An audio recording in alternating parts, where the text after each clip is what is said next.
So a major recurring theme I've noticed here on YouTube is people being over Chanel.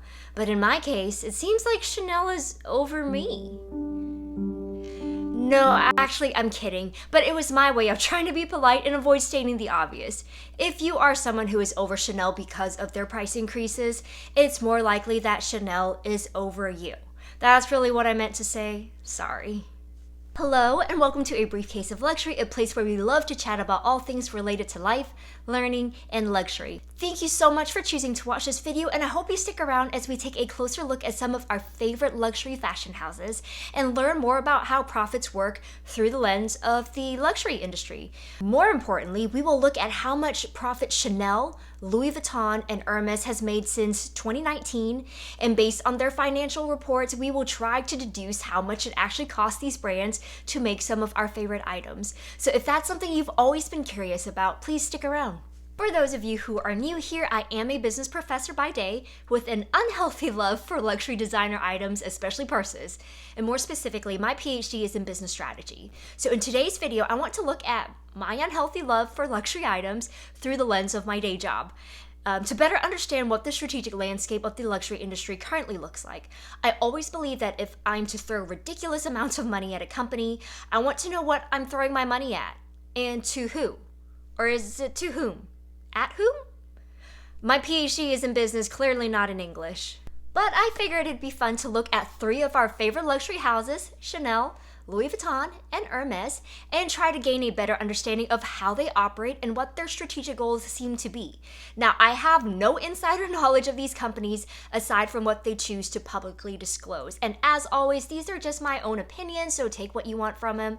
This may end up being a long-ish video, but I do hope you find this somewhat entertaining or educational or just enlightening, especially if, like me, you too are on this journey to being a more mindful consumer. Now, before we jump into it, let's go over some key definitions and concepts. No, there will not be a quiz at the end of the video, but I just want you to know where I'm getting my information from and how we are going to go about understanding that information. Now, first, Business Strategy 101. Let's clarify the difference between a privately owned company and a publicly owned company. When a company is privately owned, it simply means that the company is owned by typically a small number of people, founders or heirs to the founders, and no one else. In contrast, a publicly owned company simply means that the company can be owned by anyone who chooses to purchase a share of ownership in the company, and that is most typically done through a stock exchange. So anyone is free to buy and trade shares in those companies. Now, this is important to note because the goal of any company, the fiduciary duty of any company decision maker, is to do what is best for the company's owners. Now, notice that I make a distinction between a company's decision makers and a company's owners, because not all the time are they one and the same. Yes, it is possible for you to own and run the company at the same time, or you could simply be an owner of a company yet hire a CEO to run the company for you, in which case you may offer the CEO some ownership of the company in the form of shares as another way to incentivize them. But at the end of the day, CEOs are really glorified hired help. So you can see how this concept of fiduciary duty in terms of doing what's best for the company's owners can be a little convoluted if you are one and the same person. Now think about this. If you personally purchase shares in a publicly traded company, then the duty of that CEO is essentially to ensure that they increase the value of the shares you have purchased. That is their fiduciary duty. And that is why publicly traded companies are legally obligated to share their financial performance with you as part owner of the company. We see this most often through annual reports and quarterly earning calls that they publicly release. Blah, blah, blah. I don't think I can say the word public one more time. Now let's have a Dora the Explorer moment, or what I simply call another day in the classroom. Do you know which of these three fashion houses are private or publicly owned? I'll give you a clue. Only one of them is privately owned. Which is it? That's right. Chanel is a privately held company and continues to be 100% owned by the grandsons of Pierre Wertheimer, a former business partner of Coco Chanel. Now that's an interesting story all by itself if you are interested, because it was not a happy partnership. And one could argue that even though Coco Chanel is synonymous with the House of Chanel itself, She only owned 10% of the company, and she actually sold the rights to her name and all of her designs to her then business partner, a decision that she fought hard to renegotiate throughout her life, but to no success.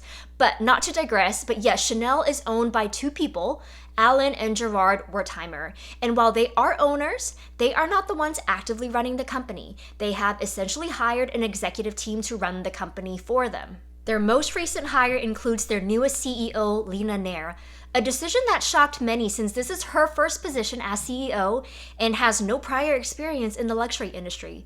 Please feel free to fact check me, but that's the impression I'm getting. Now just keep in mind that since they are privately owned, they are not required to disclose their financial information, since essentially no one in the public is an owner. However, over the past few years, they have voluntarily chosen to report some limited financial statements. Again, that's a type of strategic signal that can mean a host of things, but that's a discussion for another time. Next, let's talk about Louis Vuitton. Louis Vuitton is actually a subsidiary, one of 75 subsidiaries actually, owned by a parent company, and in this case, the parent company is LVMH, Louis Vuitton Moet Hennessy, which is a publicly traded company, meaning you too can be a part owner of LVMH if you choose to purchase stocks in the company. Now, at the helm of LVMH is Bernard Arnault, the CEO. In his case, he was also one of the original co-founders of LVMH, and he brokered the partnership between LV and MH. Now, this again is another fascinating story, but all you need to know is this: Bernard is a triple threat. Not only is he a co-founder, he is currently the chairman and CEO of LVMH. Now, we didn't talk about what a chairperson does, but essentially the chairperson is the head of the board of directors and is in charge of making sure that the CEO is doing his or her job. So when you hold both positions, which is known as CEO duality, well, that's a hot topic for debate because this does happen every so often, and essentially you've made yourself boss of yourself. Now, if you remember that the job of the CEO is to increase the wealth of the company's owners, well, what happens when you are also the majority owner and you also have majority voting rights to make decisions for the company? Now, even though Bernard is the majority owner, there are still other owners, right? LVMH is legally obligated to report their company's performance to all stakeholders. So yes, they do issue annual/quarterly financial statements like any other publicly traded company. Last, let's talk about Hermes. Hermes is also a publicly traded company, but unlike Louis Vuitton, they are not a subsidiary to any parent company. Well, I mean, if you want to get super technical, they are housed under the Dumas family's holding company, H51, and that was a strategic decision to block a hostile takeover by a rival company, in this case, LVMH. Remember, as a publicly traded company, anyone can buy shares, including your rivals, which was what Bernard Arnault attempted to do. Now, as of 2022, the Dumas family continues to own more than half of the company's shares. Their leadership structure is also a little different from Chanel and Louis Vuitton. The Dumas family is part of the Hermes family lineage through marriage, but the family through several generations has remained active in running the company. So now we have heirs and descendants running essentially a family business. But at the same time, they are publicly traded, so like LVMH, they too are legally obligated to disclose their financial performance to people like you and me who currently own shares in the company or are considering to own shares. So why is any of this important? Again, it all comes down to fiduciary duty of decision makers and their obligation to increase the wealth of their owners. And in some cases, it means increasing their own personal wealth if they both own and operate the company. Now, we most often measure increase in wealth through profits, and profits at its most fundamental level is the difference between how much you make selling a product and how much it costs you to make and sell that product. And if you want to increase profits, well, there's really only two ways to go about it. It's really that simple. You can either increase your revenue or you can decrease your costs. Now, if we want to dive a little deeper and break that down further, we can either increase our revenues by selling more of the items at the same price, or we can increase the price of the item and sell less. Essentially, both methods will still lead to an increase in revenue. Now, on the flip side, you can decrease your cost. We most often break down costs into variable versus fixed costs. Variable costs most simply have to do with how much it costs for you to produce one unit of product, while fixed costs are those costs you have to pay regardless. So if you're paying for internet, for instance, at your factory, it doesn't matter how many bags you're producing, your internet bill for the month stays the same. In recent years, there's been a series of events that have impacted businesses globally, not just the luxury industry. The pandemic led to the rising costs of raw materials, labor, and basically, it means it's costing companies more to produce the same product. Again, if you want to keep profit margins at approximately the same level, you either have to sell more, charge more, or spend less, or all the above. Now, at the same time, the majority of corporations have been reporting all-time record high profits, and we are seeing this in the luxury sector as well. And I can see why this gives us pause to take a closer look at what's happening. Now, before anyone jumps into the whole profit is evil argument, let's acknowledge that profit is necessary. If your goal as a business is to increase shareholder wealth, then generating profit is a necessity. In terms of what companies choose to do with their profits, well, honestly, that's all part of a business strategy as well. Sometimes companies will reinvest in themselves. They use that profit to hire more employees, to open more locations, to upgrade their infrastructure. Other times, they use that as a reward system to pay back their shareholders or owners or employees in the form of dividends or salary increases or bonuses. And what companies do with their profits are typically laid out in their annual reports as well. So finally, let's take a look at the reports released by Chanel, Louis Vuitton, and Hermes. Chanel's a fun one to look at first because of their extremely aggressive price increases these past few years, and couple that with reports of a very strong financial performance, double-digit revenue growth, and surprise, surprise, outstanding triple-digit increases in their overall profit margins. Who can blame them? Part of me, the business part of me, wants to say, good for you, Chanel. But like I mentioned, Chanel is not a publicly traded company, so it has zero effect on me in that sense. Now, the other part of me, the consumer/customer part of me, who was really hoping to buy a new Chanel bag from the boutique, well, she's less than impressed because she's clearly been priced out. To put it bluntly, Chanel has decided that I'm not Chanel material. But if we look at their overall revenue, we saw almost a 55% increase in revenue from 2020 to 2021. In terms of operating profit, we saw a 171% increase in profit for 2021 compared to 2020. Now look at their profits after tax. They almost near doubled their profits from the year before. So clearly something has changed. Now, let's look at it year to year. Their operating margin was 28% in 2019, 20% for 2020, and that increased to 35% for 2021. So yes, you can argue that they are making more profits than before. Also, we don't have time to look at the meaning of cash flow too closely, but the first thing that jumped out to me was their over five-fold increase in free cash flow. Especially when we're looking at a line like free cash flow, it indicates how much cash the company has on hand after paying for everything they needed to pay for to operate their business. However, this line doesn't fully indicate what they plan to do with that free cash. Will they reinvest it? Will the owners pocket it? I haven't dug deep enough, but as a private company, no one is really privy to that information if they choose not to disclose it. Now let's look at LVMH. Now, to be fair, they are a major conglomerate and they do not report individual subsidiary performance. The closest we can get is by looking at their business group, the category of fashion and leather goods. So just note that under LVMH, this category includes other brands like Dior, Celine, Fendi, Givenchy, Loewe, etc. Here we also see an increase in revenue of about 46%, but an increase in operating profit of 78%. If we look at it year to year, their operating margin was 33% for 2019, 34% for 2020, and 42% for 2021. So let's call it for what it is. Louis Vuitton has a higher profit margin than Chanel, despite Chanel's crazy price hikes. In terms of their cash flow, we also see a healthy increase. We see a 120% increase from the year before, but that's still nowhere near as extreme as Chanel's. As a publicly traded company, LVMH does detail how they spent that money, such as spending the bulk of that acquiring Tiffany & Company, while some was paid out to shareholders. Now, if you're super nosy like me, you can also see how much executive members are being paid. Remember, they are essentially hired help, so as part owner of the company, you have the right to know how much they are being compensated to do their jobs. So here, let's take a look at Bernard Arnault. In 2020, he made a fixed salary of 950K in euros, But look at his variable compensation. He made an additional $2.2 million for meeting his objectives as CEO/chairman, and he received over $4.5 million in shares.